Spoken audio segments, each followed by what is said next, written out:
Hello everyone. Welcome to my channel Safar IITR। और आज मेरे साथ है मेरा काफ़ी अच्छा दोस्त अहमद। तो थैंक यू अहमद, आप हमारे साथ ज्वाइन हुए। तो बेसिकली मैं इसको एक इंटरव्यू तो नहीं बोलूँगा, एक इंटरेक्शन ही बोलूँगा, जो कि एकदम आज चिल होने वाला है। तो कुछ बताओ यार अहमद अपने बारे में। बढ़िया भाई, सब सही चल रहा है। तुम बताओ कैसे हो। मैं ठीक हूँ भाई, thank IIT you. Roorkee. IIT Roorkee में पहुंच गए। कॉन्ग्रेचुलेशन भाई। Thank you Ahmad, thank you so much. और आपको भी बहुत बहुत कॉन्ग्रेचुलेशन। मैं आपको थोड़ा सा अहमद के बारे में ब्रीफ इंट्रोडक्शन देता हूँ। तो अहमद इस वक्त IIT कानपुर से मास्टर्स ऑफ टेक्नोलॉजी परस्यू कर रहे हैं इन स्ट्रक्चर इंजीनियरिंग।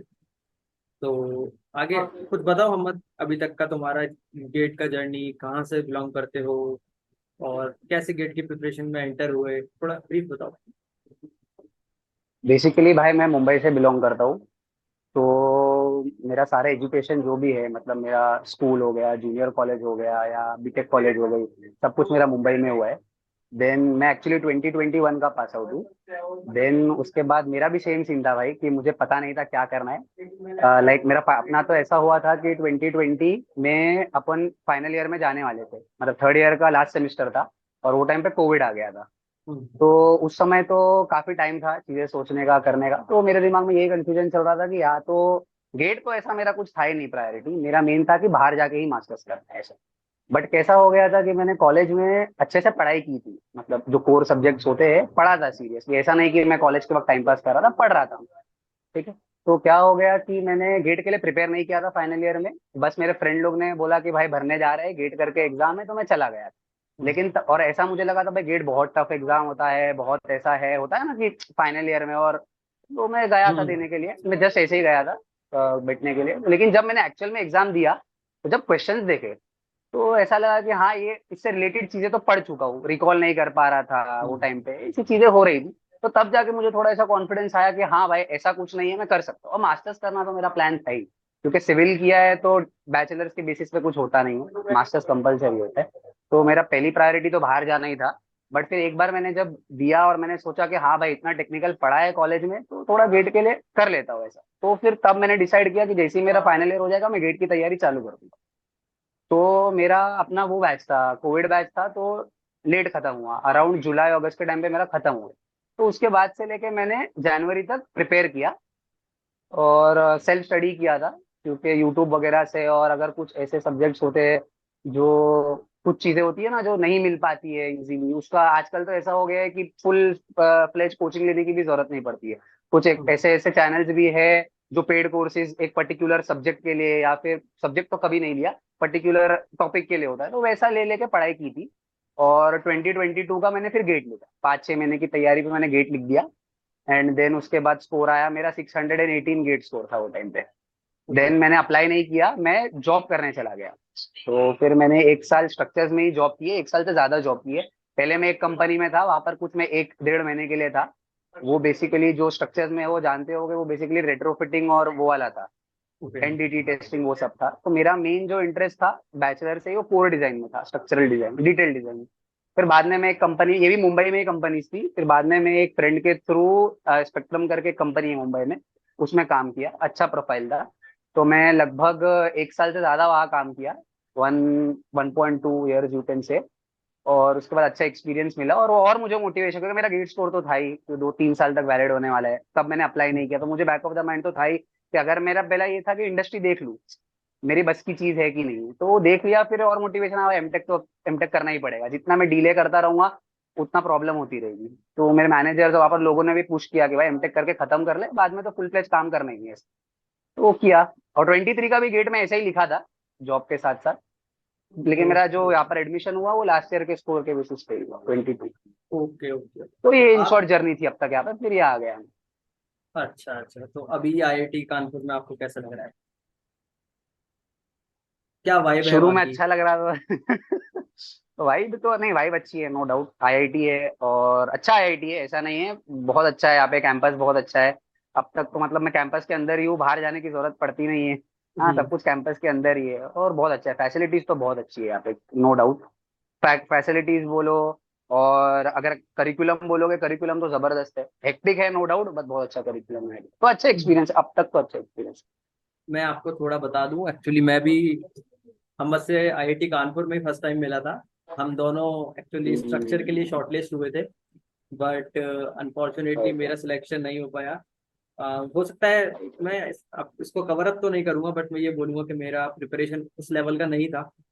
और शायद आईआईटी अरे कानपुर में जो प्रिपरेशन, प्रिपरेशन, हाँ बोलो, कंटिन्यू, मैंने कंटिन्यू करो, कंटिन्यू। मेरी ख्याल से इस बार जो इन्होंने पेपर सेट किया था वो काफी अच्छे लेवल का था। नो डाउट मुझे गेट से थोड़ा सा लेवल अप लगा। बिल्कुल। हाँ तो मतलब मैंने यहाँ हाँ पर अभी वो टाइम पे, तो वो टाइम पे क्या हो गया था, अपन स्ट्रक्चर के लोग बहुत कम इंटरेक्ट किए थे, मिक्स था। अब बिल्कुल। यहाँ पे जो लोग आ चुके हैं उनसे भी बात किया तो नो डाउट वो पेपर काफी डिफिकल्ट था। हाँ एक्चुअली था मतलब अच्छे लेवल का पेपर। मेरा जो एरिया ऑफ इंटरेस्ट था वो ट्रांसपोर्टेशन इंजीनियरिंग में है। तो मैं उसकी तरफ ज़्यादा इंक्लाइंड था। तो और लेकिन स्ट्रक्चर के लिए मैं जो है वो शॉर्टलिस्ट हुआ, तो कहीं ना कहीं वही एक डिफरेंस जो हो जाता है, मैं उसके लिए इतना रेडी नहीं था। तो खैर वो सब छोड़ते हैं हम। और बताओ कि मैंने ऐसा सुना है कि आईआईटी कानपुर जो है वो काफ़ी हेक्टिक रहता है, तो ये र्यूमर है कि क्या है, थोड़ा बताओ यार इसके बारे नहीं, ये बिल्कुल सच है। में। मतलब कैसा है कि जब मैं यहाँ आया था तो मैं काफी दूसरे सीनियर से इंटरेक्ट किया था, खाली आईआईटी कानपुर के ही नहीं, दूसरे आईआईटी जो टॉप आईआईटी से मैंने इंटरेक्ट किया था।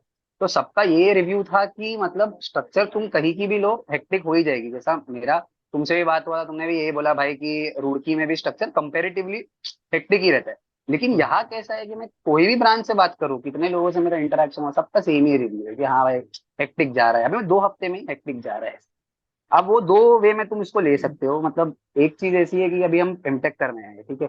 एक तो बीटेक वाले यहाँ होते हैं वो 4 साल के लिए आते हैं, उनका टाइम ज्यादा होता है। अब हम एमटेक करने आए हैं, 2 साल का कोर्स है, उसमें से 1 साल की थीसिस होती है, 1 साल का पूरा करिकुलम होता है। उन्हें 1 साल में काफी कुछ पढ़ाना होता है, उनकी एक्सपेक्टेशन ज्यादा होती है कि भाई तुम आ रहे हो, क्विज पे क्विज देंगे, असाइनमेंट पे असाइनमेंट देंगे, और उनकी एक्सपेक्टेशन बहुत है। वो ऐसा एक्सपेक्ट करते हैं कि हम अच्छा पढ़ा रहे हैं तो सामने से भी अच्छा ही आना चाहिए, ऐसा।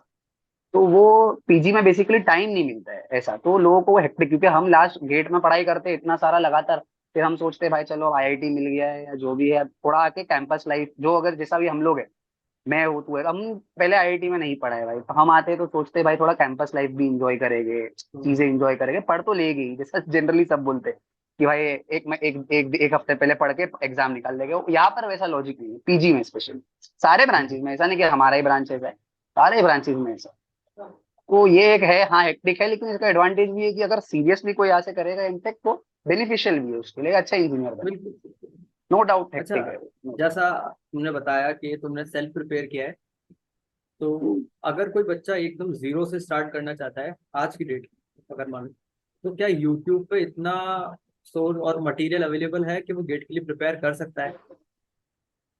भाई ऑनेस्टली मतलब मैं जैसा तुमको बताया कि मैं थोड़ा पहले कोर की पढ़ाई की थी बराबर, तो मुझे थोड़ा ठीक पढ़ा। लेकिन मैं ये सजेस्ट करूंगा, अगर जैसे कोई एकदम जीरो से स्टार्ट कर रहा है और जिसे बहुत अच्छी रैंक लानी है, मतलब पीएसयू भी किसी का एम हो सकता है नो डाउट, बहुत अच्छी रैंक लानी है, तो मैं तो यही सजेस्ट करूंगा कि कोचिंग ही ले। हाँ अच्छी कोचिंग ले, बिकॉज वो बहुत बेनिफिशियल होता है। खाली एग्जाम निकालने के पॉइंट ऑफ व्यू की बात नहीं कर रहा हूँ, जैसे अब मैं यहाँ आया हूँ तो मैंने यहाँ पे मेरे स्ट्रक्चर वालों से बहुत लोग से इंटरेक्ट किया, और लगभग सभी मेडिजी के, हाँ 8-9 बच्चे सबके सब मेडिजी के ये आते हैं। तो एक बात करने में भले से मैं भी आऊँ, बट एक फंडामेंटल्स की बात आ जाती है, तुम समझ पाओगे, कोर सब्जेक्ट है, पढ़ाई अच्छे लेवल की होती है। अगर नहीं पढ़ा है बिल्कुल। जीरो से तो बोल रहा हूँ, तो बेटर है कोचिंग कर लो। मे बी तुम यूट्यूब से, दूसरा क्या होगा, एक तो चीज है कि तुम ले लोगे, चलो ठीक है मानता हूँ कि कोचिंग नहीं करा, जीरो से स्टार्ट किया, और जैसा तुम बोल रहे हो यूट्यूब पे मिलेगा, बट टाइम बहुत चला जाएगा ढूंढने के लिए, बहुत टाइम तुम्हारा जाएगा। वही तुम अगर कोई कोचिंग लेते हो तो एक होता है ना ऑर्गेनाइज और स्ट्रक्चर्ड फॉर्मेट में चीजें आती है, थर्ड वे में आपको चीजें कितना एक साथ पढ़ना मिल है, क्या पढ़ना है, हाँ ऐसा। तो मेरा यही रहेगा, ये करो। जीरो से मैं किसी को सजेस्ट नहीं करूंगा कि भाई सेल्फ स्टडी कर लो, जो 1 साल में निकालना चाहता है या 1 साल के हाँ अंदर निकालना क्योंकि मैं अगर अपनी बात करूँ तो मैंने भी कोचिंग लेकर ही प्रिपेयर प्रिपेयर किया है। और यूट्यूब पर मैं शुरू में देखा तो एक्चुअली काफ़ी अलग अलग चैनल्स हैं। तो आप अगर किसी है। एक टीचर बराबर। के पास जाते हो, फिर आपको कोई दूसरा पसंद आ जाता है, फिर वहां पे जंप कर देते हो, तो ये कंटिन्यूटी जो है वो कहीं मेंटेन नहीं हो पाती। तो कंटिन्यूटी मेंटेन नहीं होती, और भाई पूरा कंटेंट तो ऑनेस्टली एकदम फ्रैंक बात है, नो फिल्टर के, पूरा कंटेंट तो कोई नहीं देता है। तुम किधर भी जाओगे, अगर लेट से मैं एक बात लूँ, जियो टेक्निकल इंजीनियरिंग, अपने आप में जियो टेक्निकल इंजीनियरिंग बहुत बड़ा बहुत सब्जेक्ट है। Vast subject. तुम टुकड़ों टुकड़ों में ही पढ़ पाओगे, टुकड़ों टुकड़ों में ही यूट्यूब इधर से पढ़ पाओगे। वही अगर कोई अच्छी कोचिंग ले तो तुम्हें एक प्रोफेसर ही थ्रू आउट पढ़ाएगा ना, तो एक बेटर अंडरस्टैंडिंग बनती है टॉपिक, रिलेट कर पाते। और मैंने जैसा यहाँ से लोगों से पूछा, मिडीजी गए, दिल्ली से कोचिंग लगाए, कुछ उन्होंने ऑनलाइन कोचिंग किए, बहुत अच्छा रिव्यू है, कॉन्सेप्ट समझ में आते हैं। क्योंकि इधर आए हो ना, मैं जैसा मैं बताता हूँ कानपुर का एक डिफिकल्टी की होती है, उनका बहुत ऐसा प्रैक्टिकल रिसर्च ओरिएंटेड इंस्टीट्यूट है। तो बहुत फंडामेंटल टेस्ट करते हैं। मतलब आज अभी तक 3 हफ्ते से मैं आया हूँ तो मेरे को ऐसा लग रहा है कि मैं स्ट्रक्चर में नहीं, कोई मैथ्स के कोर्स में एमटेक कर रहा हूँ। मतलब सी मैथ्स ही करे जा रहा हूँ, मैथ्स ही करे जा रहा हूँ, मैथ्स ही ऐसा। तो वो दूसरे लोग जल्दी कवर कर पाते क्योंकि करी उन्होंने वैसे पढ़ाई की है। ऐसा तो कोचिंग वोचिंग में क्या है, इन डेप्थ स्टार्ट से पढ़ाते हैं। हम अगर जीरो करेंगे ना, इन डेप्थ पढ़ने का टाइम नहीं मिलता है। हमारा ऐसा होता है भाई कुछ ऊपर से पढ़े, चलो अभी सवाल लगाने हो गए, टाइम जा रहा है, टाइम जा रहा है ऐसा। तो बेटर यही है जो जीरो से कर रहा है, कोचिंग लगाओ, लॉन्ग टर्म में वही हेल्पफुल रहेगा। बिल्कुल। अच्छा, अगर मैं आपसे ये पूछूं कि अगर कोई बंदा जीरो से गेट की कोचिंग स्टार्ट कर रहा है, specially for civil hmm. Branch की मैं यहाँ पर बात कर रहा हूँ, तो उसको बिल्कुल। किस टॉपिक से, किस सब्जेक्ट से अपना गेट का प्रिपरेशन स्टार्ट करना चाहिए कि उस बच्चे को ये भी नहीं लगे कि मुझे ज्यादा लोड लग रहा है और बहुत ही इंटरेस्टिंग सब्जेक्ट लगे। तो ऐसे कौन कौन से सब्जेक्ट्स हैं जिसको अपन डिवाइड कर सकते हैं कि हाँ ये बहुत बेसिक लेवल के हैं, फिर आपको और ये जल्दी भी कंप्लीट हो जाएंगे, तो हमें यहाँ से स्टार्ट करना चाहिए। तो सजेशन ये, एकदम जीरो से अगर कोई स्टार्ट कर रहा है तो पहला सजेशन रहेगा कि वो मैथ्स कवर कर ले। बिकॉज मैथ्स, और अच्छे लेवल से मैथ्स कवर कर ले। बिकॉज तुमने देखा होगा कि 2021 तक तो बहुत आसान मैथ्स आ रहा था सिविल में, हाँ। आज तक ये साल बहुत टफ मैथ्स आ रहे हैं। मतलब ऐसे सवाल जो दिया है सीरियसली पढ़ा है, तुम्हें भी पता रहेगा, अच्छे लेवल का पेपर आता है अभी आजकल। तो मैथ्स बहुत, क्योंकि वो 13 मार्क का आता है मैथ्स। एप्टीट्यूड तो आता ही है, खैर वो तो बंदा कवर कर ही लेता है, उसको पता है। बट मैथ्स बहुत इंपॉर्टेंट है, लोग मैथ्स बहुत लाइटली ले लेते हैं। क्योंकि आज तक सिविल में सच में आसान मैथ्स आ रहा था, बट अभी मतलब इतना आसान नहीं बोल सकता, बट है कि तुम जितना जरूरत है पढ़ के जाओ। अभी कैसा है, इन डेप्थ नॉलेज होनी चाहिए। ऐसा हो गया, अच्छे अच्छे सवाल आ रहे हैं, मतलब एक बार पढ़ के नहीं समझेगा। लास्ट 2 साल से ऐसा हो रहा है, मैंने देखा। तो मैथ से वो चालू करे। और कोर जो सिविल की बात करोगे तो मैं यही सजेस्ट करूंगा, भले से जीरो से स्टार्ट कर रहे हो, बट मार्क्स डिस्ट्रीब्यूशन वाइज ही जाना चाहिए ऐसा। मतलब कुछ सब्जेक्ट्स है जो तो शॉर्ट फिक्स वेटेज पे ही आते हैं, जैसे कि जियोटेक तो बेस्ट एग्जांपल है। इस साल भी 15, मेरे सेट में तो 17 नंबर का आया था जियोटेक। क्या सुबह में 17 आया था, शाम में 15 आया था, ऐसा कुछ था इस साल। और environment, environment no doubt environment भी आता है। और ट्रांसपोर्टेशन हर साल आता है, इस साल थोड़ा कम वेटेज का आ गया था। बट ये 3 सब्जेक्ट एक साल को ऐसा अपन नहीं पकड़ सकते। पूरा अब तक का रिकॉर्ड देखे तो ये 3 सब्जेक्ट मतलब कोर है ऐसा। जियो टेक्निकल इंजीनियरिंग, इन्वायरमेंटल इंजीनियरिंग और ट्रांसपोर्टेशन इंजीनियरिंग, ये तो मतलब मस्ट करके जाना ही चाहिए। इससे लगभग 50 नंबर, 40-45 नंबर तो कवर हो ही जाए, मैथ्स बिल्कुल। के मैं साथ मिलाए तो अगर इसमें। अगर मैं गेट का सिविल के लिए स्पेशली बात करूं, तो अगर इसका अपना पिछला अपन ट्रेंड देखते हैं, तो बहुत ज्यादा सब्जेक्ट वाइज डिस्ट्रीब्यूशन में और मार्क्स में ज्यादा फ्लक्चुएशन नहीं। अगर बराबर आप नहीं, अगर कोई बिल्कुल नहीं है, बच्चा बिल्कुल नहीं। अगर कोई बच्चा जियोटेक, इन्वायरमेंट, और क्या बोलते सर्वे, ट्रांसपोर्ट, हाइड्रोलॉजी, हाँ सर। ट्रांसपोर्टेशन और एफएम का भी अगर वो ओसीएफ भी कवर कर लेता है, तो यहाँ से भी बिल्कुल काफी बिल्कुल अच्छे बिल्कुल। मार्क्स लेकर आ सकता है। बिल्कुल सही है। क्योंकि सर्वे वर्वे कैसा है, वो भी कैसा है ना, आजकल बहुत बड़ा होता है सर्वे में, ऐसा नहीं बोलूंगा छोटा रहता है अगर इन डेप्थ देखो तो। बट फिक्स एरिया से ही सवाल आते हैं, जो सवाल पूछने लायक जगह है ना वहीं से आते हैं। हाँ, अभी जियो टेक्निकल इंजीनियरिंग है, वो तो मतलब ऐसा है कि वो 2 मार्क पूछ, मतलब 2 सेट में आता है। अपने सिविल के 2 पेपर होते हैं, एक में समझो 17 आया, एक में 15 आया। कुछ भी रिपीट नहीं होता है सुबह शाम के सेशन में। मतलब बहुत सवाल है उनके पास पूछना, बहुत बड़ा सब्जेक्ट अपने अंदर ही। तो ये तुम्हें पूरा ही पढ़ना पड़ेगा। Same goes with environmental engineering, ऐसा वो भी ऐसा ही है। और एक मैं कहना चाहूंगा, जैसा तुमने बोला कि बहुत साल से फ्लक्चुएशन नहीं है, जो कि बिल्कुल सही है। कभी होता है कि अचानक से साल में फ्लक्चुएशन हो जाता है, होता है कभी कभी, जैसा इस साल हुआ। इस हर साल 100 में 5 नंबर से ज्यादा नहीं आता है। इस साल मेरे साइड में 100 में 8 नंबर का सॉम आ गया था, हाई लेवल का, अच्छे लेवल का सॉम था वो। लेकिन उसके जगह ट्रांसपोर्टेशन कम हो गया। लेकिन वो फ्लक्चुएशन सबके लिए रहता है ऐसा। जितना पेपर अजीब आता है वो सबके लिए अजीब रहता है, तो वो हेल्पफुल हो जाता है। बट पूरा ट्रेंड अब तक देखे तो यही फिक्स आ रहा है, ऐसा ही चलता है। और सेकंड ये बोलूंगा कि स्ट्रक्चरल इंजीनियरिंग अपने आप में ही बहुत बड़ा है। मतलब उसमें 5 सब्जेक्ट हो जाते हैं, मैकेनिक्स बोलो, सॉम बोलो, ऐसे बोलो, स्टील बोलो, आरसीसी बोलो। लेकिन इंडिविजुअली वो भले से 3-4 के आते हैं ऐसा। तो उसमें पूरा पूरा पढ़ना, मेरे हिसाब से जो जीरो से स्क्रैच कर रहा है उसके पास टाइम नहीं बचेगा कि वो पूरा पूरा पढ़ पाए। जैसा तुम स्टील देखो, लॉन्ग टर्म जिसको डिजाइन में जाना है, हाँ उसके लिए स्टील बहुत इंपॉर्टेंट होगा भाई। लेकिन अपने लिए गेट के लिए सिर्फ प्लास्टिक एनालिसिस और तुम्हारा कनेक्शन। इस दो के आगे वो ना पूछ सकते हैं, क्योंकि उन्हें ही पता है कोड लगेगा, तो वे पूछते नहीं। आरसीसी में भी उनको पता है कोड लगेगा, तो सेक्शन जो मोमेंट कैपेसिटी उससे तो कुछ नहीं पूछते, ऐसा वो फिक्स रहता है। हाँ, सॉम और ऐसे में बहुत ट्विस्ट करके पूछते हैं, क्योंकि वो एनालिसिस सब्जेक्ट है, उसमें तुम्हारी पकड़ होनी चाहिए। वो भी अभी ऐसे भी तुम देखोगे तो 1.5-1.5 2-2 पेज के सवाल होते हैं, बट वो आईआईटी ऐसा शॉर्ट फॉर्म में पूछता है, घुमा फिरा के चीजें, कुछ क्वेश्चन में हिंट दे देता है, तुरंत सॉल्व हो जाता है ऐसा। तो ऐसे और सॉम पे ज्यादा फोकस करना चाहिए, और आरसीसी और स्टील में सिलेक्टेड पढ़ाई करे तो भी चल जाएगा। हाँ, और ये भी मैं ये बोलना चाहूंगा कि सबसे पहले अगर कोई बच्चा प्रिपेयर कर रहा है तो वो एक बार पीवाईक्यू जरूर देख ले, क्योंकि बिल्कुल बिल्कुल बिल्कुल। हाँ, और उस सब्जेक्ट का वेटेज देखना तो मस्ट है, क्योंकि अगर आप बिल्डिंग मटेरियल की बात करते हैं तो अगर आप ए जेई पेपर्स के लिए प्रिपेयर कर रहे हैं तो वो सबसे ज्यादा उसका वेटेज है, तो करीब 10 से 15 इस नंबर साल 20 तो मार्क्स गेट तक में चला आया ही नहीं जाएगा। था वो। हाँ, इस साल और तो आया वहीं ही नहीं अगर था आप गेट उसका वेटेज गेट जैसा एग्जाम देखोगे तो वहां पर हार्डली वो 2 या 3 नंबर का ही मैक्सिमम आता है, और में। सिलेबस बिल्कुल वाइज वो बिल्कुल। बहुत काफी वास्ट है। तो सबसे पहले मेरे ख्याल से अप्रोच यही रहनी चाहिए कि आप पहले पीवाईक्यूज उस सब्जेक्ट के देख लें। अमन। हाँ, पीवाईक्यूज एक्चुअली बहुत हम्म, इंपॉर्टेंट है। नहीं, तुम्हारी बात सही है, पीवाईक्यूज इंपॉर्टेंट इसलिए नहीं है कि भाई तुम वो देख रहे हो तो उसी में से आएगा या वैसे वैसा नहीं, बट हाँ आपको एक ट्रेंड पता चलेगा कि आप पढ़ हाँ, रहे हो वो क्या लेवल पे पढ़ रहे हो, और गेट क्या लेवल पे चल रहा है, एक आइडिया आता है उससे। मतलब आपने स्ट्रक्चर को फर्स्ट प्रेफरेंस दी, तो जैसा कि आपने बताया कि फर्स्ट आप जॉब। प्रेफरेंस मतलब फर्स्ट फर्स्ट प्रेफरेंस नहीं थी मेरी, वो ओनली प्रेफरेंस है ओके उसके ओके, वो बिकॉज आपकी जगह ओनली कहीं प्रेफरेंस जाना थी। है। तो आपने ओनली जैसे कि प्रेफरेंस। जॉब किया है वो स्ट्रक्चरल की कंपनी में आपने जॉब किया है, तो क्या यही रीजन था कि आप उसको कंटिन्यू करना चाहते थे आगे? मतलब ऐसा हो गया, जॉब किया है उसमें, वो भी एक रीजन है, बट ये रीजन है कि जैसा मैंने जब पढ़ाई की थी इसके लिए, बीटेक लेवल पे जब पढ़ता था, तो मेरे को जो ज्यादा इंटरेस्टिंग लगा वो था स्ट्रक्चर ही। मतलब पूरा पूरा दिन भी लेके बैठ जाऊँ, मैं उससे बोर नहीं होता था। बाकी सब मुझे ठीक, क्योंकि मेरा ऐसा था कि कोर में ही जाना था कोई टाइम से। मेरे को कोडिंग वोडिंग, मेरा एक्चुअली 11th 12th में तो मैंने कंप्यूटर साइंस ले रखी थी, इधर मैंने सिविल लिया, तो उसके बाद सोच कोडिंग वोडिंग में इतना इंटरेस्ट मुझे था नहीं, तो फिर मैं कोर में ही कंटिन्यू करना था। तो मुझे लगा कि अगर इसी में कुछ करना है तो मैं स्ट्रक्चर में ही कर पाऊंगा, मेरे को ऐसा लगता। तो वो बेसिस पे जॉब भी मैंने स्ट्रक्चर में ढूंढी, और फिर मुझे अच्छा भी लगा काम करने के बाद।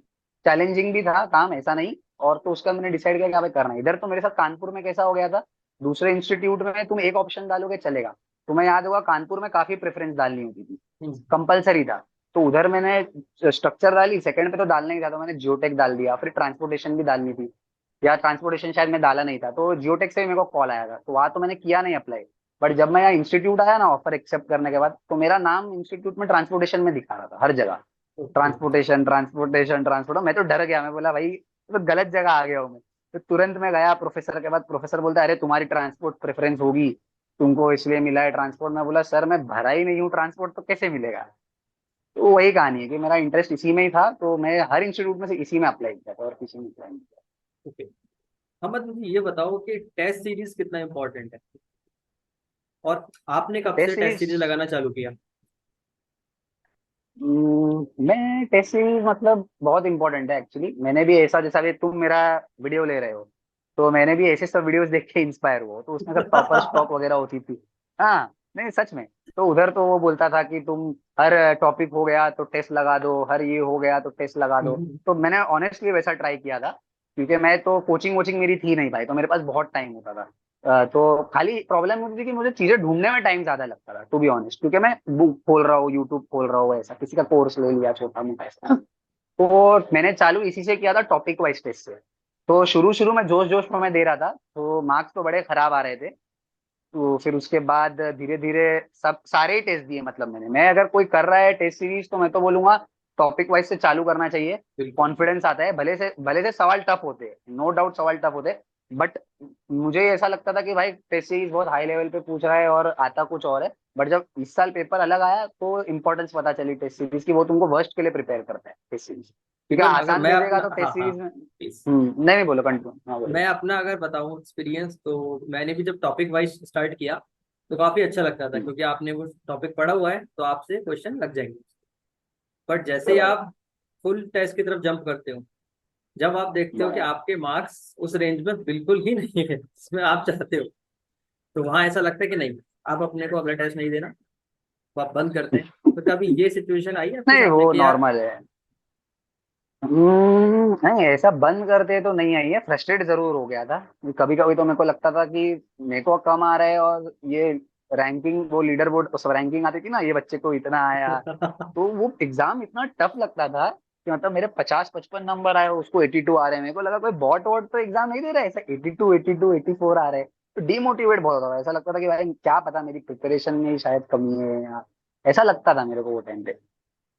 बट मैं कभी ऐसा फ्रस्ट्रेट नहीं हुआ कि टेस्ट बीच में कभी नहीं छोड़ा, भले से मार्क्स कम आ रहे हैं, मैंने एक पॉइंट पे ऐसा डिसाइड कर लिया, कम आ रहे हैं कम आने दो, हाँ जैसा चल रहा है चलने दो। कितने लोग ने मुझे, इनफैक्ट मैं तैयारी कर रहा था तो एक फ्रेंड भी था वो टाइम पे मेरे साथ, बीटेक का था, तो उससे डिस्कस करता था मैं। तो वो तो इतना हो गया था, उसे कम मार्क्स आए थे ना, तो उसे अचानक से एक टेस्ट में ज्यादा मार्क्स आ गए, और एग्जाम को 3 हफ्ते बचे थे, तो उसने वही छोड़ दिया। वो बोला भाई अब मेरे को मेरा कॉन्फिडेंस डाउन नहीं करना है, मैं इसी से जाऊंगा। तो मैं बोला कि नहीं, मैंने एंड तक दिया था, मैंने लास्ट में मैंने एक हफ्ते पहले बंद कर दिया था एग्जाम। मतलब February 12 को एग्जाम है, 6-7 को मैंने बंद कर दिया अच्छा, मेरे केस में लास्ट ऐसा हुआ में। था कि मुझे बहुत डिमोटिवेशन आया कि जितना स्कोर आना चाहिए मैं दिन रात पढ़ रहा हूँ लेकिन मैं स्कोर नहीं कर पा रहा हूँ, तो मैंने बीच में ऑनेस्टली मैंने बंद कर दिया 10th देना। फिर उसके बाद मुझे ऐसा लगा कि गेट ऑफ एग्जाम जब पास आता जा रहा है तो मेरे को ना बैठने की हैबिट नहीं है, मुझे 3 घंटे तक मेरा बराबर सिटिंग कैपेसिटी नहीं। तो मैंने उस चीज बराबर। को देखकर मैंने दोबारा से स्टार्ट देना किया। तो मेरे को लगा चलो अब मैं 1.5 घंटा बैठ रहा हूँ फोकस होके, अब मैं 2 घंटा बैठ रहा हूँ। फिर वो धीरे धीरे करते करते फिर मैं किसी तरह में 3 घंटे अपना सिटिंग कैपेसिटी लेकर गया। तो कहीं ना कहीं ये भी बराबर। बहुत इंपॉर्टेंट क्या बोलता हूँ कि नहीं रोल प्ले बिल्कुल करता है। बिल्कुल। क्योंकि अगर कोई बंदा बिल्कुल सीधा ही एग्जाम जाके बैठ जाएगा ना, भले ही उसके कितने भी की बैंड बज कॉन्सेप्ट जाएगी, क्लियर हो, की बैंड बज जाएगी। वो नहीं बैठ सकता। बराबर। बिकॉज एक चीज, जैसा तुम देखोगे और भी बहुत एग्जाम होते हैं, ईएस वगैरह का एग्जाम होता है, 3 स्टेजेस में एग्जाम होता है। प्री होता है, मेंस, इंटरव्यू होता है।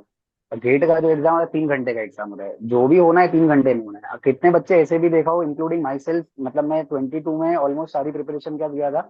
उस टाइम पे पेपर रिलेटिवली आसान था, इतना टफ नहीं पेपर था, इस साल की बात करो तो मैंने लगभग सभी चीज पढ़ी थी। तो मैं इस साल जॉब कर रहा था, तो मैंने क्या किया, जनवरी में खाली छुट्टी ले लिया 1 महीना, और मैंने फिर से तैयारी की, क्योंकि मेरा सप्ताह सिर्फ रिवीजन करना था, तो बहुत कॉन्फिडेंस था मेरे को। तो मैंने टेस्ट सीरीज वगैरह भी दी थी, ऐसा नहीं कि नहीं दी थी, लेकिन एक एंजाइटी आ जाती है, जो कि मैंने टेस्ट सीरीज सिर्फ मैं दे रहा था ये सोच के कि भाई मार्क्स चाहिए, प्रैक्टिस चाहिए, ये सोच के।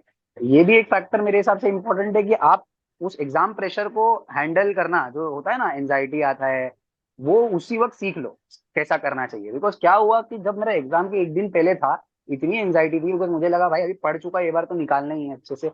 तो उस टाइम पे मुझे पूरी रात ऑलमोस्ट नींद ही नहीं, मतलब मेरा शाम का सेशन था, और मैं समझो सुबह 8 साढ़े 8 बजे सोया था। सुबह 8:30 बजे सोया, 11 बजे उठा, पेपर लिखने गया ऐसा। तो फिर वही हो गया, तुम नींद में जाओगे पेपर में, तो 3 घंटे में क्या ही होने वाला है पता है, ऊपर से पेपर ऐसा भयंकर आ जाए तो हालत और खराब हो जाएगी। तो वही है, तो टेस्ट सीरीज ऐसा मत सोचो, मार्क्स में ऐसा नहीं बोलूंगा कि मार्क्स नहीं इंपॉर्टेंट है वगैरह, ऐसा कुछ नहीं। मार्क्स इंपॉर्टेंट है, बट वो 3 घंटे की प्रैक्टिस, ऐसा बैठो एग्जाम देने कि हाँ भाई यही फाइनल 3 घंटे, और हर टेस्ट सिर्फ ऐसे ही दो कि हर फाइनल 3 घंटे। सिर्फ बिल्कुल टेस्ट देना ही इम्पोर्टेंट नहीं है, उसका एनालिसिस करना वो उससे भी ज्यादा इम्पोर्टेंट है। बिल्कुल, हाँ क्योंकि वो तो नो डाउट, वो तो इम्पोर्टेंट है। मैं शुरुआत में टेस्ट देता था और फिर मैं देखता था अच्छा मुझसे ये क्वेश्चन नहीं हुआ नहीं हुआ नहीं हुआ, तो मैं टॉपिक पढ़ता था वापस से। लेकिन फिर जब मैंने देखा कि नहीं, पहले एनालाइज करना है पूरा कि मैं गलती कहाँ करता हूँ। मैं बहुत एक्चुअली है ना, बहुत लोगों को गेट कैलकुलेटर भी चलाना ही नहीं आता, तो वो भी एक बहुत बड़ा हाँ फैक्टर है। तो आप बहुत जब बहुत बड़ा। एनालाइज करोगे ना कि यार गलती मेरे को फॉर्मूले से नहीं हुई, गलती मुझे पता है मेरे कॉन्सेप्ट सही है, अच्छा मैं कैलकुलेट नहीं कर पाया, तो हर एक चीज अगर आप कॉपी पेन पे नोट डाउन करोगे ना, तभी वो आपको आउटपुट दिखेगा टेस्ट सीरीज का। बराबर, और एक्यूरेसी, जैसा कैलकुलेटर बोला, वर्चुअल कैलकुलेटर यूज करना चाहिए, बहुत मतलब इंपॉर्टेंट फैक्टर है। एक्यूरेसी प्रैक्टिस होनी चाहिए, क्योंकि बड़े बड़े इक्वेशन होते हैं, डायरेक्टली उसमें तो डाल के सॉल्व नहीं कर सकते अपन, सब अपना नॉर्मल साइंटिफिक कैलकुलेटर होता है, उसमें तुम क्वाड्रेटिक इक्वेशन भी डाल दोगे, तुमको रूट मिल जाएगा। वही मुझे 22 में भी एक सवाल आया था, क्वाड्रेटिक था, अपन मैनुअली सॉल्व किया था, उसका आंसर नहीं निकला, सब सही था बट कैलकुलेशन मिस्टेक हो गई। तो वो तो बात सही है कि गेट कैलकुलेटर चलाना, प्रेशर हैंडल करना, एक्यूरेसी, वो सब टेस्ट सीरीज से ही होगा। वो मतलब पढ़ के और अच्छा सवाल ओके बना के तो हमद, नहीं अब तुम होगा। आईआईटी तो पहुंच गए। आप मुझे बताओ आईआईटी कानपुर का इंटरव्यू एक्सपीरियंस कैसा कैसा था? मतलब मैंने सुना काफी ग्रिल करते हैं वो लोग, हाँ तो काफी ग्रिल शॉर्ट में किए थे। बताओ। मतलब मतलब मेरा इंटरव्यू तो एक्सपीरियंस कुछ खास नहीं था, मैं इंटरव्यू का मुझे लगा नहीं मेरा सिलेक्शन होगा ऑनेस्टली। मेरे को सिर्फ 2 सवाल पूछे थे, बाकी लोग को तो बहुत सवाल पूछे थे।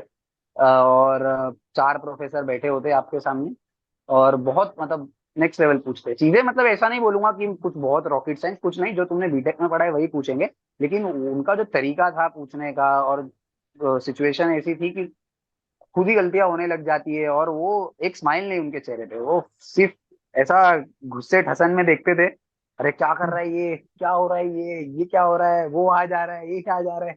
तो ऐसा सब था इंटरव्यू, और ऐसा इंटरव्यू था, मतलब अभी अपना एक दिन पहले रिटन टेस्ट हुआ था, तो तुमको तो पता ही है रिटन टेस्ट में कितना टफ पूछा था, तो उसमें मैंने सवाल ऑनेस्टली छोड़ दिया था। मेरे को लगा कि मैंने ऐसा दिमाग चलाया कि अगर मैं जबरदस्ती कुछ भी उसमें सॉल्व करूंगा, हाँ, और वो मेरे को पूछेगा कि ये तूने कहाँ से लाया, तो मैंने वो सवाल छोड़ दिया, मैं बोला उसको मैं अटेम्प्ट भी नहीं करूंगा।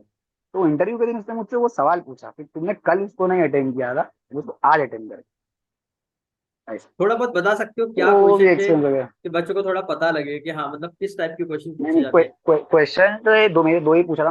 मैथमेटिक्स में बोलूंगा बहुत अच्छे से कर लेना, मतलब स्ट्रक्चर में हो तो मैथ्स तो बहुत अच्छे से करना, कोई आ रहा है तो कानपुर अगर आएगा नेक्स्ट ईयर तो, क्योंकि स्ट्रक्चर में बहुत मैथ्स ओरिएंटेड सवाल ही पूछ रहे थे, हर बच्चे को एक मैथ्स का सवाल पूछा ही था। और दूसरा ये था कि मेरे को जो सवाल पूछा वो एक टोटल फ्रेम दिया था इंक्लाइंड सी, और वो वो थी इनडिटर्मिनेंट थी वो, लेकिन उसको हिंस डाल के डिटर्मिनेंट बनाया था, और सपोर्ट रिएक्शन पूछे थे, धीरे धीरे सब पूछेगा, वो बोलेगा तुम एकबीडी बनाओ, तुम support reaction, shear force, bending moment, deflective shape सब बनाने बोलता है। एक ही सवाल में सब पूछता है। मैं कितने बच्चे ऐसे थे जिसको 3-4 सवाल भी पूछा था। तो अच्छा तो था ये थोड़ा इंटरव्यू इंटरव्यू मतलब थोड़ा ज्यादा सीरियस जा रहा है, आप थोड़ा इसको चिल मोड पे लेके आते हैं। और बताओ हाँ। यार, मतलब क्या कर रहे हो अभी, पढ़ाई के अलावा कुछ एक्स्ट्रा क्लब्स हैं काफी, कुछ ज्वाइन किया? हाँ, यहाँ पे काफी कुछ है, मतलब स्पोर्ट्स के लिए तो बहुत अच्छी फैसिलिटीज है, जैसे जिम है, जिम में जाता हूँ, स्विमिंग पूल है, और बहुत सारी फैसिलिटीज है यहाँ पे। फैसिलिटीज का तो कोई कमी नहीं है, रोज ईमेल चेक करोगे तो मेल पे कुछ ना कुछ नया आता है, जिम खाने से कभी आ जाता है, बहुत जगह से आता है चीजें, तो यहाँ पे फैसिलिटीज बहुत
आई थिंक कनेक्शन थोड़ा लॉस्ट हो गया। हाँ, ये थोड़ा खैर कोई मेरे साइड से ही हो गया ना, मेरे साइड से ही, बोलो, सॉरी। खैर कोई अच्छा, हम कहाँ पर थे एक्चुअली, हम भूल गए। वही फैसिलिटीज का तुम पूछ रहे थे कि फैसिलिटीज। पढ़ाई के अलावा क्या है, तो पढ़ाई के अलावा बहुत कुछ है, मतलब रोज मेल आता है लगभग, ये बस एक्टिविटी टाइम चल का रही है, अभी थोड़ा मेला इशू है, है। क्या शेड्यूल रहता है आपका टाइम का क्लासेस का? काफी इशू है। क्लासेस एक्चुअली मेरा क्लासेस का इतना इशू नहीं है मेरा, जैसा हफ्ते में 3 ही दिन क्लास होती है।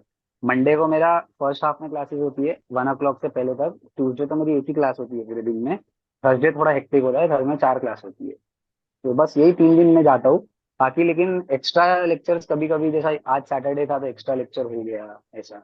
लेकिन प्रॉब्लम क्या होती है कि वो हेक्टिक इसलिए हो जाता है, वो असाइनमेंट पे असाइनमेंट देते रहते हैं, वो एक दिक्कत होती है कि वो असाइनमेंट बड़े अजीब होते हैं, हम लोग सब मिलके ही बनाते रहते हैं उसको, उसमें टाइम चला जाता है। तो चैट जीपीटी। बाकी चैट जीपीटी चल रहा है, और चैट जीपीटी में भी नहीं मिल रहा है, वो किताबें खोल रहे हैं, कुछ ना कुछ इस बार कर, इंजीनियर लोग प्रोफेसर है, कुछ ना कुछ कर लेते हैं। प्रोफेसर उससे ऊपर उठ चुके हैं आप। प्रोफेसर तो यार, चैट जीपीटी तुम्हारा, वो तो प्रोफेसर बोलता भी है चैट जीपीटी तुम्हारा, तुम हाँ, बता रहे थे। हमारे प्रोफेसर बोलते हैं आप सर्च कर लो चैट जीपीटी पे। मिला तो, काफी कूल अरे है लिटरली ये प्रोफेसर तो भी। एक, मतलब मेरे सवाल तुम सर्च भी करोगे तो मिलेगा नहीं ऐसे सवाल। आपको रेलेवेंट, एकदम ठीक है रेलेवेंट बट तो नहीं मिले। एकदम रिलेवेंट नहीं मिलेगा, बट ठीक है, वो उनका वही कहना होता है, क्लास अगर अच्छे से लगाए हो तो कर लो। दूसरा प्रॉब्लम क्या होता है कि क्लास लगाते हो तो लेक्चर लगते हैं ना, जैसा 1 1 hour 15 minutes का लेक्चर होता है, तो उसमें से तुमको हार्डली कोई कितना भी बच्चा हो, वो इतना फास्ट पेस पे प्रोफेसर पढ़ाते हैं, उनकी एक्सपेक्ट उनको भी कोर्स कंप्लीट कराना है, तो बेसिक तो तुम्हें पढ़ाएंगे नहीं, क्योंकि यहाँ पर फिजिक्स मैथ्स है पूरा, तो ट्वेल्थ और इंजीनियरिंग सब आ जाता है पिक्चर में। तो वो थोड़ी बताने वाले, वो कुछ पीछे नहीं जाते, वो अपनी स्पीड में चलते हैं। तो हमारे साइड से कुछ मिस हो गया है, तो अगर नेक्स्ट लेक्चर अच्छे से बैठना है तो ये रिस्पॉन्सिबिलिटी होती है कि भाई वापस आओगे तो बीच में सब कवर करके आते हैं। तो वही सब चलता रहता है तो। अच्छा, और बाकी दोस्त लोग हैं इंटरडिसिप्लिनरी मतलब। ब्रांच की बात करते हैं, हाँ। अगर इंटरडिसिप्लिनरी तो वो हेक्टिक होती है क्या? क्योंकि अगर मैं अपनी बात करता हूँ तो मैं भी रुड़की में अभी, मेरा भी इंटरडिसिप्लिनरी ब्रांच है, मैं डीएमएम में कर रहा हूँ, डिजास्टर मिटिगेशन एंड मैनेजमेंट। तो मेरे डिपार्टमेंट का ऐसा बहुत ज्यादा हेक्टिक शेड्यूल नहीं है। आप अपना अगर किसी एग्जाम के लिए पढ़ना चाहते हो तो आप उसके लिए भी प्रिपेयर कर सकते हो। तो मैं वही एक बार पूछने जा रहा था, क्या कानपुर में स्ट्रक्चर और या सिविल की जो कोर ब्रांचेस है उसके साथ प्रिपरेशन पॉसिबल है अगर आप पीएससी की प्रिपरेशन स्ट्रक्चर में करना तो चाहते नहीं है, स्ट्रक्चर में तो नहीं है। हो? ओके। मतलब यहाँ ऐसा रिकॉर्ड है, टू बी ऑनेस्ट नहीं झूठ बोलूं, बहुत लोगों से इंटरेक्ट किया, अच्छे अच्छे छोड़ के चले गए। मतलब उन्हें कर नहीं, कुछ पीएसयू मिल गए तो चले गए, कुछ ऐसे ही छोड़ दिए कि नहीं टाइम मिल रहा था। क्योंकि कितने बच्चे होते हैं कानपुर में, ऐसा माहौल ज्यादा है कि तैयारी करनी है, ओके। ज्यादा ही रैंक होती है उनकी, तो वो तैयारी करने ही आते और करते हैं, लेकिन नहीं करने मिलते हैं। मतलब लिटरली वो पॉसिबल ही नहीं है चीजें, क्योंकि तैयारी कैसी चीज होती है, लगातार करनी होती है। ऐसा 4 दिन बाद खोल दो, एक हफ्ते, वैसा नहीं होता है, तो वो पॉसिबल ही नहीं है। और कहीं ना कहीं स्ट्रक्चर में और मैं हाँ, जियोटेक जियोटेक में भी नहीं है। बोलो। और ऐसा अपन को लगता है कि मैं आईआईटी जाऊंगा तो मैं ये चीज करूंगा, मैं स्विमिंग करूंगा, मैं जिम करूंगा, मैं इस क्लब में जाऊंगा। बट एमटेक के लिए मेरे ख्याल से वो पॉसिबल इतना नहीं है। बीटेक को 4 साल अपने कुछ आप को ब्रांचेज में एकदम होगा, एक्सप्लोर अरे कर, कुछ हाँ। ब्रांचेज में होगा, कुछ ब्रांचेज में हो, जैसा मैं भी जिम के लिए 1 घंटा निकाल लेता हूँ, मेरा कोई फ्रेंड है वो स्विमिंग के लिए निकाल लेता है, कुछ फ्रेंड है बैडमिंटन के लिए हाँ, निकालते मैनेज हैं। करो ऐसा तो नहीं है निकल कि जाएगा। एकदम मैनेज करोगे तो निकल जाएगा, बट तैयारी अलग ही चीज हो गई, ये सारी चीजें ना हो जाती है। क्योंकि सैटरडे संडे होता है यहाँ पर, नीचे हॉल में सब ग्राउंड है, क्रिकेट खेलते हैं, फुटबॉल खेलते हैं, उतना हो जाता है। दूसरी कोई चीज साइमल्टेनियसली पढ़ाई रिलेटेड बहुत मुश्किल हो जाती एक्चुअली मैं पॉइंट में लिस्ट पूरी बना के लाया हूँ, उससे कोई पॉइंट मिस ना हो जाए।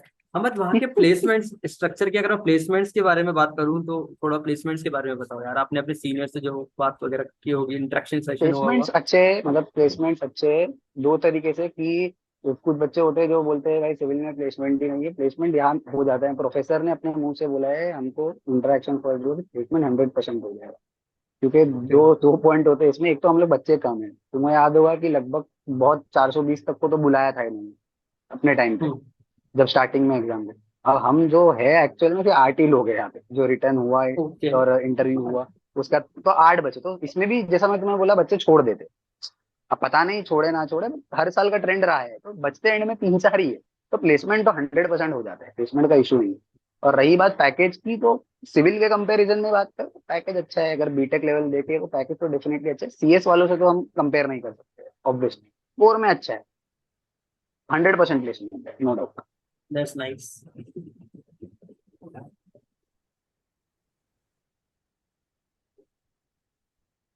आई थिंक कुछ कनेक्शन का इश्यू हो गया था।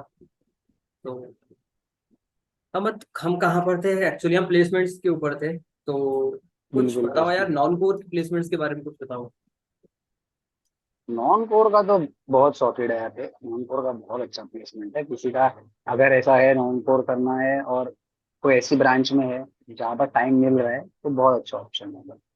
नॉन कोर में तो पैकेज का कोई लिमिट नहीं है, सीआर में भी पैकेज है। क्योंकि हाँ। देखोगे रिसेंट, अगर तुम वो भी करोगे नॉन कोर का सीएस वगैरह का, जो कोडिंग प्रोफाइल का जो स्टेट वो चल रहा है एवरेज, तो आईआईटी कानपुर का ही सबसे ज्यादा है, हर आईआईटी से एवरेज ज्यादा उन्हीं का चल रहा है। यहाँ पर अच्छी कंपनी आती है, कोडिंग वोडिंग प्रोफाइल की बहुत अच्छी कंपनी आती है, एनालिटिक्स की भी अच्छी कंपनी आती है, डाटा साइंस की बहुत अच्छी कंपनी है। अच्छा, नॉन कोर हम अच्छा है। तुमने कभी पीएचडी एनरोल होने का सोचा है, या कुछ आगे पीछे इसके प्लान्स हैं पीएचडी एनरोल होने का? भाई पीएचडी तो करूँ भी तो यहाँ से नहीं करूँ, इंडिया से आईआईटी कानपुर से तो बिल्कुल नहीं करूँ। हाँ मतलब मैं फिर अगर वो यहाँ पर लगभग भाई 8 साल 7 साल ऐसा लग जाता है, तो इंडिया से तो नहीं करूँ ऐसा है। मतलब वही, ये भी अच्छा ऑप्शन है, ऐसा नहीं बोल रहा हूँ कि बुरा ऑप्शन है कुछ, लेकिन वही है कि अगर किसी पे टाइम है पेशेंस है तो कर सकते हैं, उसके बाद की लाइफ सॉर्टेड है। और वो जो नहीं, प्रोसेस क्योंकि है पाँच बच्चे महीने ये से सोचता है पाँच कि साल का वो। मास्टर्स में कानपुर मतलब इतना थोड़ा हेक्टिक हो रहा है, पीएचडी में तो नहीं, मतलब पीएचडी क्या में ही हो बहुत है, जाता है। बहुत है, बहुत है। सीनियर्स है हमारे पीएचडी के, वही अपने टीए असिस्टेंट्स वही होते हैं, बहुत है। अरे मतलब यहाँ का अगर टीए वर्क बोले तो रिसर्च वर्क भी होता है। अभी तुम एमटेक की थीसिस देखो, स्ट्रक्चर वाले की, जो 21 के अभी तक उनकी थीसिस नहीं हुई है, जो 21 के थे जो अभी तक पास होने चाहिए थे उनकी थीसिस नहीं हुई अभी। 3-3 साल भी लग जाते हैं यहाँ पे थीसिस के लिए। तो जब एमटेक में इतना परेशान कर रहे हैं तो पीएचडी में कितना परेशान कर रहे हैं। मतलब परेशान नहीं, उनका एक्सपेक्टेशन पता नहीं ऐसी क्या है कि भाई इसरो बेस है, पता है क्या एक्सपेक्टेशन है। वो तो पता नहीं चला क्योंकि रिसर्च का काम अभी तक चालू नहीं हुआ है थीसिस, तो नेक्स्ट ईयर ही पता चलेगा। बट सीनियर से जितना सुना है वो बेसिस पे बता, तो PhD is not a good option over here, unless तुमको बहुत ज्यादा ही पढ़ने का है, रिसर्च चुल है, तो कर सकते हो यहाँ से। स्टंट मारना है तो कर सकते हो। हाँ। अच्छा, और बताओ मतलब क्या आप बीटेक कॉलेज से अभी और आईआईटी में आप आए हो, क्या डिफरेंस आपने देखा कि यार यहाँ ये आईआईटी होने का ये नहीं, डिफरेंस है मेरा यहाँ पर। एक्चुअली मेन डिफरेंस क्या हो गया कि मेरा जो बीटेक कॉलेज था वो मेरे घर से 10-15 मिनट दूरी पे था। अच्छा। और तो डे स्कॉलर जिसको बोलते हैं, तो कभी हॉस्टल लाइफ एंजॉय देखी ही नहीं, सिर्फ हम्म। 3 इडियट्स और टीवी में ही देखी है। तो फर्स्ट टाइम हॉस्टल गए था, तो वो बहुत अच्छा एक्सपीरियंस था। तो क्योंकि पहला तो सोच रहा था कि भाई बॉम्बे वगैरह में ही होता है तो नजदीक पड़ता है, वहाँ डे स्कॉलर होता है। बॉम्बे में प्रॉब्लम ये स्ट्रक्चर नहीं है बॉम्बे में, तो वो ऑप्शन ओके। कट हो गया है। तो ये इसी में को अब फर्स्ट चॉइस था नहीं ऐसा आना हॉस्टल है, बट लोगों ने बोला भाई हॉस्टल लाइफ भी इंजॉय करके देख, जो सीनियर अच्छी होती है। तो यहाँ हॉस्टल लाइफ में पहला डिफरेंस यही था हॉस्टल में। एकेडमिक डिफरेंस तो रहेगा ही, नो डाउट, क्योंकि तुम यहाँ आए हो तो यहाँ का एकेडमिक डिफरेंस रहेगा, but बाकी हॉस्टल लाइफ है। और बहुत तरीके के लोगों से मिलोगे, मतलब बहुत तरीके से। मतलब ये साल ही नए जॉइनीज जो सारे एमटेक पकड़ के बोले थे, तो 600 बच्चे हो गए हर ब्रांच में लाते। तो एक ही हॉस्टल में रहते हैं, तुमको लिफ्ट में कोई मिल जाएगा, कोई मेस में मिल जाएगा, डाइवर्सिटी बहुत सबका होती है। ओपिनियन। डाइवर्सिटी बहुत है, भेलपूरी है, मतलब हर जगह से तुमको लोग मिल जाएंगे। इवन मेरे तो डिपार्टमेंट में बहुत। डिजास्टर मिटिगेशन में काफी लोग अलग अलग डिपार्टमेंट से आए, कोई रिमोट सेंसिंग बैकग्राउंड से है, मैं जिस तरह सिविल से हूँ, कोई मैकेनिकल से है, कोई आर्किटेक्ट है, तो मेरे ब्रांच में भी काफी डाइवर्सिटी है। और बिल्कुल बिल्कुल। और वो अच्छा है, मतलब बहुत चीजें मालूम पड़ती है हाँ दूसरे जगहों में क्या चल रहा है। अब जैसा बिल्कुल। एक चीज मैंने इम्पोर्टेंट आके सीखी यहाँ पे, कि जैसा उधर था मैं मुंबई में, तो वहां पर इतना टेक्निकल जैसा इंजीनियरिंग है वहाँ इतने नहीं कुछ है। जैसा कोचिंग की बात करो, कोई कोचिंग नहीं है वहाँ पे, गेट वगैरह मिले अच्छी, जैसा मेड इजी हो गया कुछ अच्छा नहीं है यहाँ पर। तो फिर इतना था नहीं, जैसा होता है ना एक माहौल होता है जिसको बोलते हैं। अब यहाँ पर मैं आया तो जब लोगों से मिला तो एक तैयारी का माहौल पता चलता है कि अब भी लोग इतने साल से कर रहे हैं, तैयारी चालू है, 19 के पास आउट है, तैयारी चालू है, तैयारी चालू है। तो वो एक माहौल देखा भाई, लोग बहुत जुनून से लगे हुए हैं। वो वहाँ पर बिल्कुल नहीं देखा, इसीलिए मैंने भी गेट ऐसा सीरियसली कोचिंग या ये किया नहीं, बट यहाँ के इम्पोर्टेंस को लोग बहुत सीरियसली लेते हैं, बहुत या नेक्स्ट कुछ तो लेवल। है, मतलब मैंने भी ये चीज देखा कि हाँ, यहाँ पर लोग वाइब है भाई, अपने वाइब है। पढ़ाई को लेकर, हाँ, पढ़ाई वाली भाई बहुत यहाँ पे ज्यादा है। अगर कोई बंदा ही सोच के भी आ रखा होगा कि मैं कुछ ज्यादा इतना एफर्ट नहीं मारूंगा, चिल करके करूंगा अपने, तो वो दूसरों को देख देख के हम्म, ना वो सीख जाएगा कि यार वो बंदा इतना पढ़ रहा है, तो ये हाँ इतना वो एक पढ़ती है, है। वो तो तुम्हें देख देख के ऐसा लगेगा यार ये बंदे इतना कर रहे हैं, तो हमें भी अपनी तरफ से एफर्ट देना चाहिए। बिल्कुल तो मैं बिल्कुल। तो उन और लोगों को पीजी देख के देख के बच्चे खुद पढ़ने कैसे लगा होते हूँ। हैं? नहीं नहीं, पीजी के बच्चे भी कैसे होते हैं, यूजी के तो नो डाउट, यूजी के बच्चे तो ओवर स्मार्ट होते हैं भाई, बीटेक वाले। बट एमटेक का भी क्या होता है, हम कितने बच्चे यहाँ पर ऐसे होते हैं जो 4 साल पढ़ते नहीं, बट वो एक साल में पूरे 4 साल का पढ़ के आते हैं। तो बात होती है, दम नो डाउट होता है। कुछ होते हैं जो यहाँ आके थोड़ा चिल हो जाते हैं कि इतना पढ़ के, यार कुछ कंटिन्यू रहते हैं तैयारी में लगे लगे लगे। वो एक माहौल है यार। और एकेडमिक्स का माहौल तो अलग ही है। जैसा हम बीटेक की कॉलेजेस में रहते थे तो प्रोफेसर बोलता था ये भाई डेडलाइन आने वाली है, असाइनमेंट दे दो, डेडलाइन आने वाली है ऐसे। यहाँ पर बच्चे तैयार रहते हैं, सर डेडलाइन आ गई है, और किसी को कुछ फर्क नहीं पड़ता है, तुम नहीं दिए तुम फेल, तुम नहीं आए तुम फेल, तुम मत आओ तुम जाओ, किसी को यहाँ पे फर्क नहीं पड़ता। बिल्कुल। तो वो एक चीज है, खुद ही यहाँ पे लोग डिसिप्लिन्ड है, खुद से ही लोग चिंता करते हैं। ऐसा ये नहीं है कि भाई आराम का माहौल है, नहीं, हर कोई कोई कितना भी बोल दे भाई चिल है, ऐसा नहीं है। सबको पता है कैसा है खुद का, सब सामने से एफर्ट डालते ही है, ऐसा है, ये मैंने एक्सपीरियंस किया हुआ है। अच्छा अहमद, तो थोड़ा टिप्स देना चाहोगे जो अभी न्यू प्रिपरेशन कर रहे हैं, जो एस्पिरेंट्स हैं, कुछ टिप्स आपकी तरफ से। एक तो यही रहेगी कि जैसा भी कर रहे हो थ्रू आउट प्रिपरेशन तो मतलब करना ही है, कंसिस्टेंसी तो बनाए रखना है। कुछ ऐसे दिन आते हैं कि हर इंसान है, कोई पूरा रोज मतलब पूरा साल तो पढ़ नहीं सकता लगातार, बीच बीच में आता है, तो ऐसा नहीं सोचना चाहिए कि भाई मैं पीछे हो रहा हूँ या नहीं। ठीक है, आपको बाद में कवर करना है वो चीजें, बट एटलीस्ट कंसिस्टेंसी जो लेवल पे मेंटेन हो रही है, एक दो दिन गैप समझता है, ऐसा नहीं कि तुम पढ़ रहे हो फिर गायब हो रहे हो, पढ़ रहे हो, वो फिर मतलब नहीं है। गेट एग्जाम थोड़ा कंसिस्टेंसी को लेके, बिकॉज साल में एक ही बार होता है, तो पूरा एफर्ट देंगे, क्योंकि एक बार तुम नहीं दोगे, खराब रिजल्ट आएगा, फिर तुम सोचोगे कि मेरा मैं थोड़ा कर लेता, तो फिर वो एक साल रुकना पड़ेगा। और ये हो हम जाता है, बस तो इस वही मिथ को भी है ना दूर कंसिस्टेंसी। करो कि जो ये लोग बोलते हैं यूट्यूब पे, मैं नाम नहीं लूंगा, कि आकर बोलते हैं कि 12 घंटे पढ़ोगे या 14 घंटे पढ़ोगे तभी आपका सिलेक्शन होगा, कि आपको नहीं आज नहीं, से ऐसा नहीं है। डेली 12 घंटे पढ़ना है। नहीं, ऐसा तो नहीं पढ़ना है, ऐसा नहीं बोल रहा हूँ। डेली 12 घंटे तो मेरे हिसाब से शायद ही कोई पढ़ता होगा। पढ़ते होगे, मेरे को नहीं लगता, जरूरत नहीं है। अगर आपको एटलीस्ट मैं आईआईटी पॉइंट ऑफ व्यू बताता हूँ, आईआईटी में आना है अगर, जो और भी गोल्स होते हैं, पीएचडी होता है, आईएएस होता है वगैरह, और इतना नहीं जरूरत। आप अगर पहले से फंडामेंटल्स क्लियर है तो इतना जरूरत भी नहीं पड़ती है। हाँ, जीरो से कर रहे हो तो प्रॉब्लम ये हो जाती है कि तुम कोचिंग लगाए हो, तो आधे से ज्यादा हाँ, दिन तो कोचिंग में चला है, तो वो अगर एक तुम डेली हो छह जाएगा। घंटा भी पढ़ते हो, 6-7 घंटा, अगर उसको कंसिस्टेंट आप पढ़ रहे हो ना 1 साल तक भी, 8 महीने हाँ, तक भी, सफिशिएंट तो है, वो आपको बहुत अच्छा सफिशिएंट है, रिजल्ट देने वाला है। सफिशिएंट है, सफिशिएंट है। और गेट में 100 में से 100 तो थोड़ी लाने हैं। हाँ, जितना और बेस्ट मैं, तुम पेपर हाँ, के हिसाब से यूटिलाइज करोगे, हो जाएगा, तुम्हारा रैंक आ जाएगा। 100 में से 100 कोई नहीं लाएगा। और मैं तो बोलता हूँ थोड़ा रिफ्रेशमेंट भी जरूरी है। आप एक बिल्कुल, आध दिन नहीं भी पढ़ोगे ना तब भी चलेगा, वो इतना तो अपने होता ऊपर ही है, लोड वो नहीं मैंने लेना। एक्सपीरियंस किया हो। हाँ, क्योंकि मैंने मेन चालू किया था ये अगस्त के टाइम पे, तो शुरू शुरू में तो मैं भी था, फिर अक्टूबर तक आने तक तो एक दिन गैप हो गया, कोई दोस्त कभी बुलाता है, बट वैसा नहीं कि तुम चले गए तो हाँ, चले ही गए हो, जा रहे हो तो जा ही रहे हो, ऐसा नहीं। तुमको पता होना चाहिए कि रिटर्न आके करना है। एक होता है कि मतलब इतना कर लो कि तुम रात में सुकून से सो जाओ, ऐसा ना लगे कि मतलब मैं दिन में कुछ भी नहीं किया, कुछ कर ही लो, तो और ऐसा ओके, कुछ हम, हाँ, रॉकेट साइंस एग्जाम नहीं है, कर लेंगे मतलब। Time to time consistency maintain बनाए रखे, प्रेशर ना ले, प्रेशर बहुत, कभी कभी प्रेशर की वजह से बच्चे ऐसे भी होते हैं जो बहुत अच्छा तैयारी से जाते हैं, पर 3 घंटे में नहीं होता है तो नहीं होता है। बस वो मत, एकदम काम माइंड से प्रिपेयर करो, 100% दो, तो रिजल्ट फेवर में आता है। मे बी मार्क्स के फॉर्म में जितना तुम्हें एक्सपेक्टेशन है ना आए, बट कुछ ना कुछ कन्वर्ट होके फ्यूचर में आ ही जाता है। तो बस पढ़ाई अच्छे से करो, कहीं ना कहीं तो काम आएगी, इतना है। हाँ, और मेरा ये है कि कंपेयर भी मत करो यार अपने आप को किसी से। हाँ, वो मत तो यार। क्योंकि मैं अगर बात करूं, मेरा एक दोस्त था, वो काफी, वो जब भी टेस्ट सीरीज देता था तो उसका हमेशा ऑल इंडिया रैंक, मतलब इसमें मेडीसी का था, तो 100, कभी 150, कभी 50, और अगर जब मैं टेस्ट देता था तो मेरा तो हजारों में रैंक आता था। तो अगर उसको देख के मैं ऐसा सोचता तो शायद मैं रुड़ के कहीं पहुंच ही नहीं पाता मैं कभी।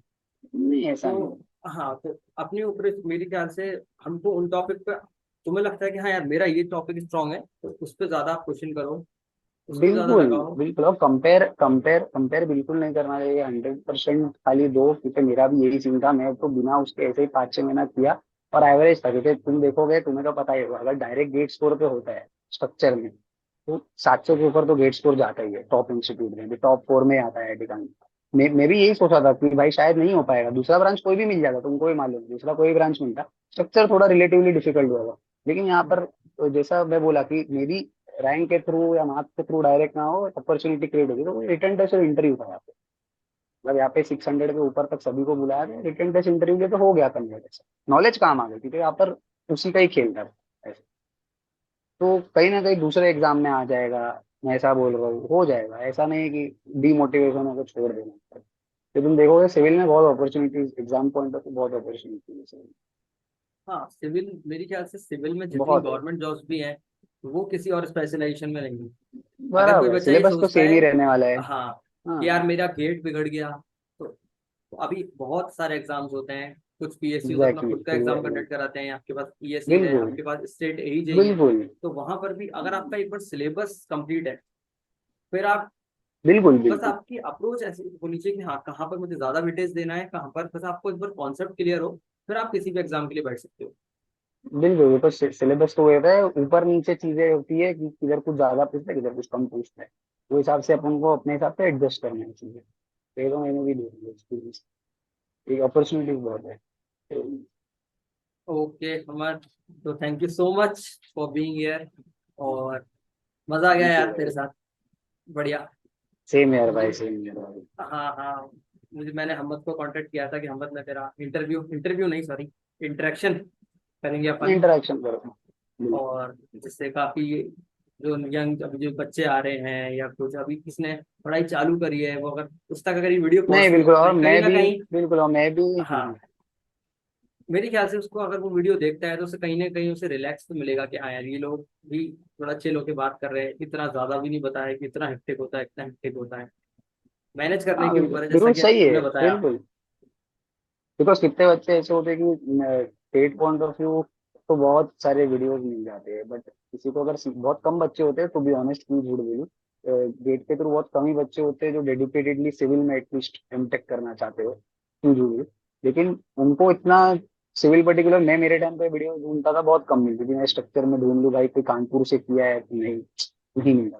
तो वो एक एटलीस्ट एमटेक की गाइडेंस ज्यादा, गेट की तो कोई भी दे देगा यार, गेट तो सदियों से चल रहा है, तो एटलीस्ट करंट सिनेरियो एमटेक का क्या चल रहा है, तो इस वजह से मैं भी सोचा कि इंटरेक्शन होनी चाहिए।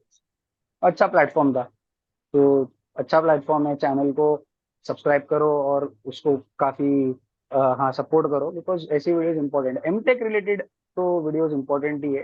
काफी इस बिकॉज चैनल पे गेट अभी वगैरह काफी, का तो, हाँ। हाँ मैं हमद को एक बार चैनल पे दोबारा लेकर आऊंगा, मेरा एक और दोस्त है जो कि आईआईटी कानपुर में ही है, उसको अगली बार हमद के साथ ही लेकर आएंगे और काफी बातें करेंगे। So thank you so much Hamad भाई, और thank you so much my for pleasure watching भाई। दिस वीडियो, और अगर आपको पसंद है प्लीज मेरे चैनल को लाइक शेयर और सब्सक्राइब जरूर कीजिए। Thank you so much Hamad, thank you so much all of you, bye thank bye, you good भाई, night. Bye bye, all the best, bye bye.